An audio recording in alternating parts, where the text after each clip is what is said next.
everybody, welcome back to the channel. Once again, I am on this crazy conversation of pop culture with one of the halves of Ahrendt and Stuff himself. Sean, thanks for coming back on the channel, my man. Brother, thank you for having me. No, thank you. I love being here. It's good times. So we are going to be actually talking about some art. So it is good that you're on today to discuss the art, the style, the aesthetic that goes on with the different iterations of the Masters of the Universe. I know for a lot of people, the Kevin Smith kind of whole Netflix thing is a controversy in itself. Yeah. So I'm staying away from that. I'm trying to focus on Eternia alternatives, as the name of this episode is called. This is, if you're already a He-Man fan and you're looking to dip your feet into other areas of He-Man, we're going to discuss some cool things that you can check out. Or if you did just watch the Netflix series and you're like, hey, where do I go from here? We're going to hit that home. So I have my brother from another Comicscape mother here today. So it's very apropos that I found this little piece of artwork here, kind of hitting home a Kirby art style. That's kind of our intro. Yeah, Kirby-esque, Paul Dini-esque. It's got the vibes. Cool. It would be a cool night poster, a light poster, a black light poster. A little black light. Yeah, that would hit the sweet spot. So the first thing we are going to talk about, which is if you love it or hate it, or if you're in between about it, is the 1987 live action adaptation of Masters of the Universe. Now, from looking at some of the books and some of the actual film documentaries, this was an interesting movie because they were getting hit left and right by criticism from Mattel and Filmation about the response of how they should approach making this film, even in pre-production. So the director, Drew Goddard, decided to go, you know what? Well, you're not giving me a whole lot to work with. So I'm pretty much going to have my influence be based solely on Jack Kirby. Which when you don't know, go with something that you do know in that regard. So he decided to go, look, it was even to the point where they were in pre-production where they wanted to bring Jack on, but the studio just nixed that. Because I don't know why. I don't know where they were afraid of Jack. But you can tell even in some of these early pre-production stills that his artwork's ever present. I'll let you talk about that, Sean, just from your experience. Well, also, He-Man was essentially kind of a recycled New Gods treatment that Jack had pitched to them. And they had the art lying around in the office, and for the actual Masters of the Universe from the 81 toy line, because remember, 81's when the toy came out, correct? Yep. Am I wrong? All right. Yep. So while they were developing that, they're like, waste not, want not. And that's a lot of the aesthetic of the Masters of the Universe is Kirby influenced. So a lot of people don't know that, but the cool thing about this with the mountain, I saw this movie probably opening weekend in Vero Beach, Florida. And this was like my Avengers Infinity War as a kid. You know, like I got to see the toys I loved, the cartoon I loved come to life. An opening screen, and it's just like, oh. Just that like old English kind of guy, like, whoever controls the seat of power shall truly be a master of the universe. And it's like, yeah, and I was in. And look at this. This is definitely Kirby-esque, but definitely little exaggerated in this sense. But yeah, and right here, look at, we were talking the throne room. Yeah, the throne room, the pre-show. If you look at the center, you see Skeletor coming down. To his left and right, it kind of looks like eyes. He's the nose, and that's like a perspective of a skull itself. And we were talking how it reminds us of Thor and all the Asgardian stuff that Kirby had created. And it's just kind of like hitting home. It is beautiful. Like it looks like a little bit like Odin's throne room from Thor, but it's also kind of like that dark side apocalypse throne room, especially when Skeletor takes it over at the beginning of the movie. Correct. Yeah. So it's literally kind of that like ebb and flow, like literally like when you're watching the He-Man series, it's really whoever controls the seat of power in Grayskull is how it like slowly shifts between good and bad, light and dark. Yes. And so then we get into the movie. That was kind of the artistic inspiration, but then you had like this next level. Like you could tell they were going for like the Star Wars vibe with the posters. They wanted this to be like the next flagship kind of property because everybody was like, who's going to take the throne after Return of the Jedi? Right, and I believe Drew Struzan did the art for the poster. I think that's a win in my book. You know? Which everybody tries to get that poster. Trying to find an original of it on eBay is near to impossible. But even with the concept designs of these new characters that they created for the movie, obviously we had Beastman, but even Beastman looks like he's like a Darkseid minion. Yeah, like Calabac. Exactly like Calabac. And then you look at like Sorod, the reptilian guy here, this kind of like helmet that he's wearing on top of him. I get like Orion vibes from that, from another New Gods reference. Yeah, I do as well. Yeah. And then you got the whole like General Blade, which this was funny. This was actually the fight coordinator for the movie. And he was so good because he was doubling as Skeletor and He-Man while they were making this movie that they're like, well, we'll just give you a role so we can give you a little extra screen time. 1, you get a toy. 2, and 3, you get a little more extra money in your paycheck. And he pulled off the role. He did a solid performance for not an actor.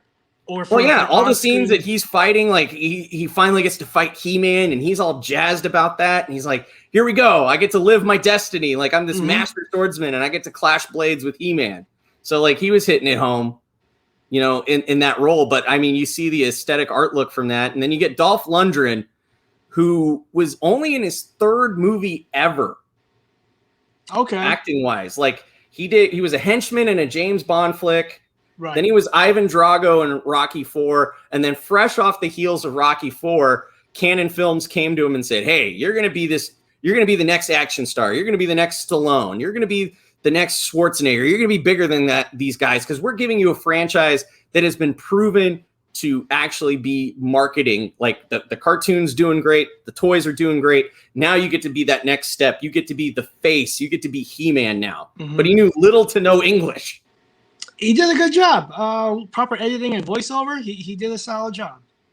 But I think, and then you got like, even with the sword wielding, his lines, that wasn't really the problem. I know that there was other stuff going on, but I look at this movie and I always tell people, like, they're always like, "Oh, it's such a bad He-Man movie." Well, they didn't have a lot to work with. They had a cartoon that was hokey, where at the end they were kind of teaching you morals. Adam was looking deadpan in the camera to you as a kid sitting at home saying, "Well, we learned an important lesson today." So about friendship. But what I say to everybody, if you want to watch this again and focus on it, this is straight up a Skeletor movie. I agree 100%. The performance, the visual aesthetics that they used for the on-screen costume, awesome. Like, just look at that. He commands the camera. Yeah, he was a threat. He was a true villain. And he took it as an acting challenge, which when you watch some of these like Power Grayskull documentaries, they actually got Frank Langella on there. And he's all like, "I did it for many reasons. I mean, the first reason is, hey, I did it because my son was a big He-Man fan.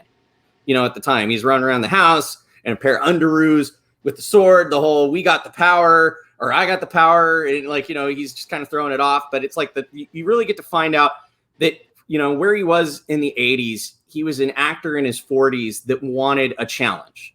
He'd done a lot. He'd seen a lot on stage and on film, and he approached this differently. Whereas they already had their He-Man in mind with Dolph. Like, he came to them at Canon and said, "Hey, I want to be Skeletor." Like, he was the first knocking on their door, and he wanted to take the challenge of taking this throwaway cartoon character and turning him into a menacing cinematic threat, like taking him and making him a Darth Vader. This is also the same guy who has acted as a Dracula next after Christopher Lee during that time. So he's a guy that can take a bit part, and he's not a bit player. He made it into, you want to be watching Skeletor, everything that he's doing, the lines that he's saying, the fact that the director was open about his improvisation when he was in the role, and the fact that he could convey that menacing look through mounds of plastic. Of the makeup. That's real acting, because you have to overexpress to get movement and feeling, and like, props to him. Like, this is an Academy Award winning role if I didn't see one. Well, it's just like, it's not a B film in my mind. It's a byproduct of the 80s. Like, nobody looks at Back to the Future and says, "Hey, it's an Academy Award winning film," but it's a piece in the period of the time that it came out in. Right. And so I look at Frank Langella being Skeletor, and one of my favorite lines that he has in that movie is finally at the end when He-Man's in the throne room, and it kind of has the whole laser whip scene with like General Blade, and he gets up close to He-Man, and it's a very subtle thing. It's not very dynamic. It's not very bombastic, but he's just kind of looking at him, and he looks at him and he goes, "Does the loneliness of good equal the loneliness of evil?" Powerful stuff. Like he knew, like, you're just as lonely as I am with all this power and at the end of the day, when all these people disappear, you're still lonely because you're holding to your morals. I'm holding to my morals, and we're kind of locked in this eternal struggle. Yeah. Again, phenomenal performance. And then the second runner-up. Now, if this face is familiar, this is an actor that has been in Top Gun. He was talking about, yet again, Back to the Future. He was Principal Strickland in the Back to the Future series. A lot of the shots in this movie are Southern California. It looks like you turn a corner and you're in Hill Valley. He plays Detective Lumbuk in this movie. And this is kind of like this universal joke, and you've probably heard it too, Sean. I mean, you know, what's the one universal constant that can kill zombies, demons, and alien enforces? Is shotguns. Yeah. And this guy wields a shotgun at the end of the movie because he gets teleported into Eternia and is just blasting Skeletor's minions left and right with a 12 gauge. And I think the very subtle scene when they're wrapping up the end after they defeat Skeletor is this guy gets to stay. Yeah, I don't blame him. Look at it. Gets a Brad piece of robes, gets awarded, gets treated like a hero's welcome in Eternia, has a woman by his side. His just due. Yeah. Yeah. So I just thought it was a funny role. He you know, just his responses to it are kind of the comedy outside of like Billy Barty being that little master Gwildor in this movie. Right. So jumping into another He-Man property that's getting a lot of attention right now too is the '02 series of Masters of the Universe. Now I know art-wise, a lot of people kind of are like, it's anime, it's a little hyper stylized, it's not for me. But yet again, what was the Filmation series? Right.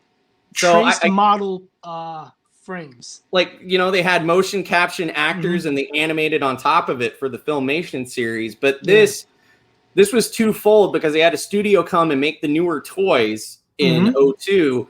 And they said, oh, yeah, we're cool about this. You guys want to do a series? And then they're like sitting like deer in the headlights, like, okay, we'll take it on. But what's neat about this '02 series is that they had a lot of time to work on the story, develop it. You get the origins of why Snake Mountain is called Snake Mountain. You get all of He-Man's kind of compatriots get proper due. They get little side stories, or you get to flesh out who they are. But the thing that I enjoy about this series, like if you're interested into Skeletor lore, they focus on him a lot, to the point that they even focus in on his origin and talk about who he was before he became Skeletor. He was Prince Keldor. He was King Randor, He-Man's father's half brother. And they have a whole couple episodes in this series where they go into talking about that he was the next in line to become the king of Eternia.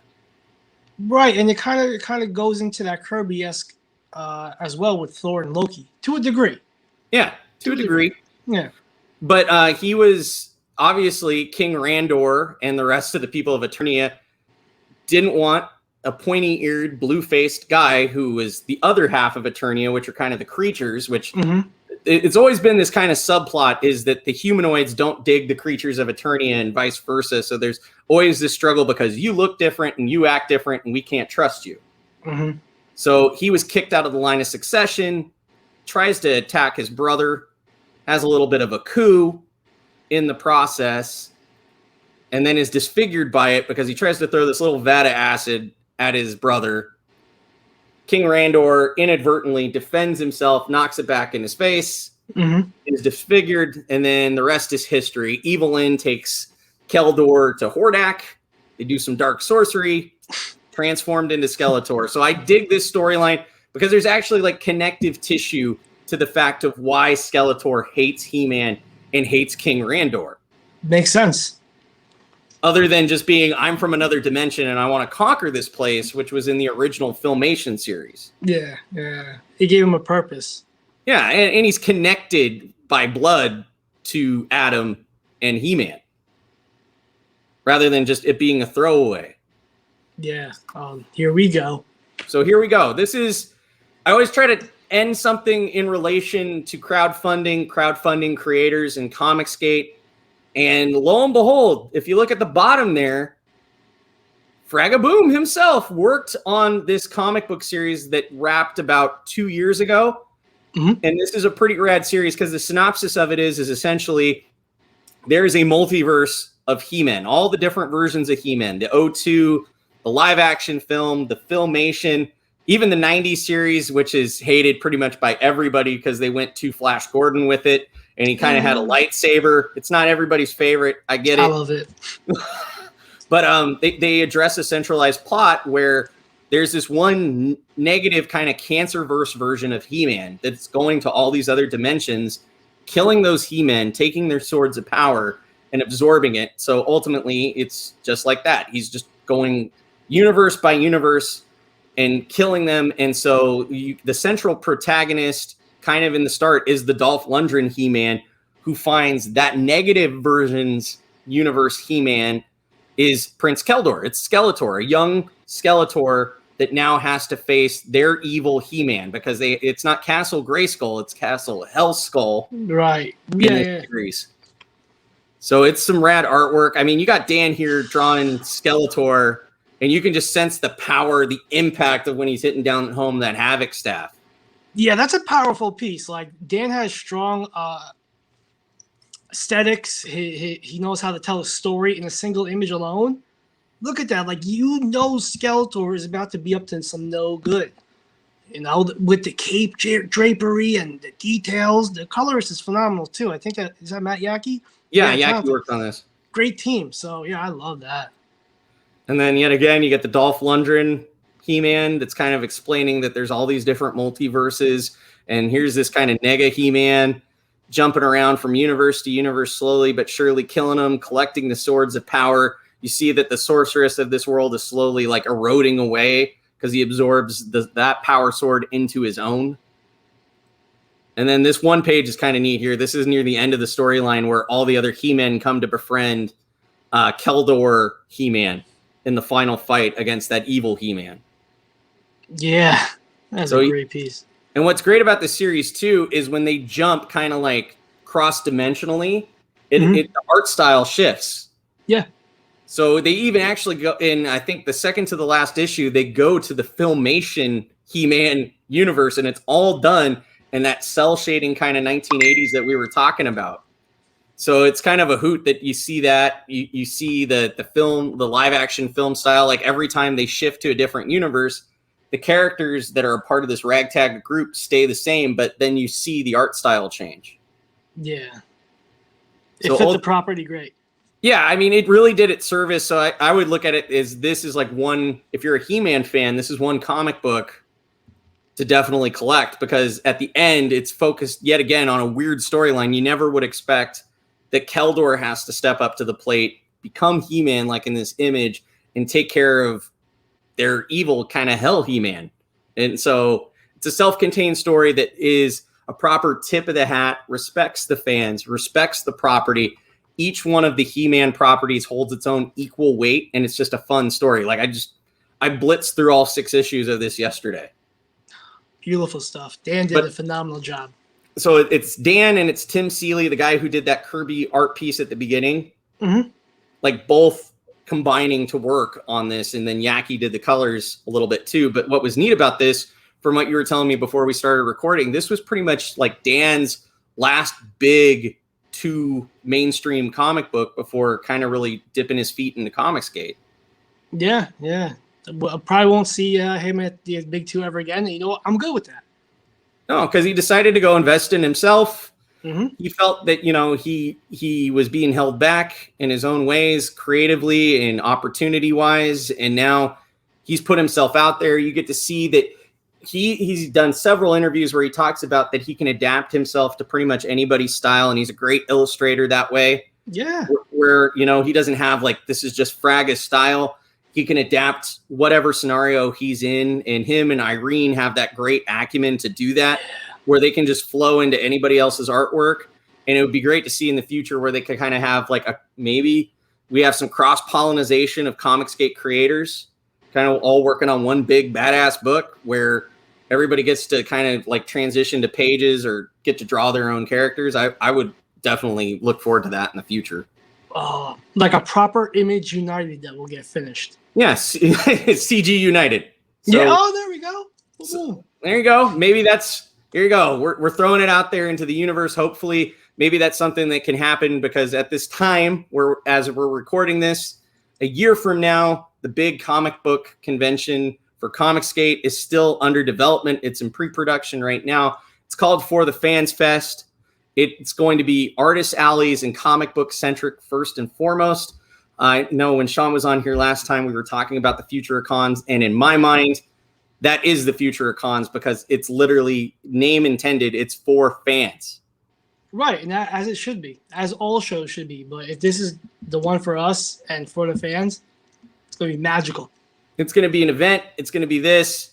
But closing it at home, everybody, I appreciate you sticking through Sean and I talking over 20 minutes of different versions of He-Man. Sean, as always, I will let floor is yours. Where can people find you on your social medias, your accounts? What do you have going on? Yeah, just follow me, Sean Aaron, just the name. Follow that on Twitter, Instagram, Facebook, YouTube. More importantly, Art and Stuff, where I do with my co-host, Joe M. Sontag, on Wednesday and Friday nights at 9 p.m. Eastern. So please like, subscribe, and hit the bell for notifications. Steve's on with us almost every Wednesday. He's our stuff. So it's a great time. We talk about art. We talk about with creators that we are inspired by, influenced by, and it's just great times. And also, my preview book for my Type 1 should be here sometime this week, and then we are mailing it out and going into fulfillment. So very excited times. So if you like a little taste of what you saw here, obviously Sean knows what he's talking about. Joe knows what he's talking about. They have great guests. They just last Friday, they had RT Bear on. They did a deep dive into his entire kind of portfolio, his entire history. And then before that, you guys had a chat with Graham Nolan that was really rad. Oh, so that was great. Yeah, phenomenal week. We were very blessed. Get a lot of creators on. It's a good time. It's a good ride. Always catch the replay or watch it live. Be a part of their audience. Ask questions. These guys enjoy actually engaging with their fans. Crazy, right? I don't know. It's I think it's a new sensation that's catching on. So, like as I said before, CG's the future. We have fun. We support our creators. They let fans like myself have a voice and engage. It's just a bright future over here. So as always, everybody, thanks for watching the video. Like, share, subscribe, follow Sean, follow Art and Stuff, follow Joe M. Sontag. We're having fun, and the ground floor is being set for the future of comic books and pop culture moving forward. So I'll catch you on the next video. You guys have a good one. Take care.